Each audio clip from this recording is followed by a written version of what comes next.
अस्सलाम वालेकुम नाज़रीन, नांदेड़ उर्दू न्यूज़ में आपका इस्तकबाल है। चलिए जानते हैं आज की खबर।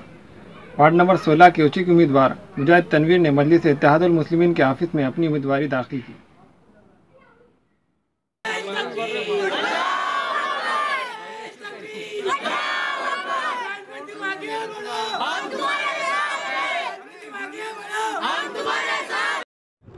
वार्ड नंबर 16 गाड़ीपुरा से मुजाहिद तनवीर ने अपने साथियों के साथ आने वाले कॉरपोरेशन इलेक्शन के लिए मजलिस इत्तेहादुल मुस्लिमीन के ऑफिस पर आज जाकर अपनी उम्मीदवारी दाखिल की।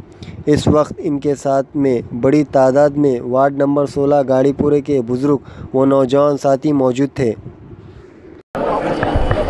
अस्सलाम वालेकुम। मैं अहले मजलिस इत्तेहादुल मुस्लिमीन जो कि कौम और मिल्लत की भलाई करने वाली पार्टी है, इसीलिए मैंने ऑल इंडिया मजलिस इत्तेहादुल मुस्लिमीन से गाड़ीपुरा हल्का नंबर 16 से अपनी उम्मीदवारी इच्छुक के तौर पर दाखिल किया हूँ। अगर पार्टी मुझे टिकट देती है तो मैं कौम और मिल्लत का काम भी करूँगा और इंशाल्लाह पूरे पैनल को निकालने की कोशिश करूँगा गाड़ीपुरा वार्ड नंबर 16 से। और जो भी मेरे साथ मेरे नौजवान साथी, दोस्त, अहबाब, मेरे रिश्तेदार और बुज़ुर्ग जो भी मेरे महल्ले के मेरे साथ आए हैं, मैं उनका तहे दिल से शुक्रिया अदा करता हूँ।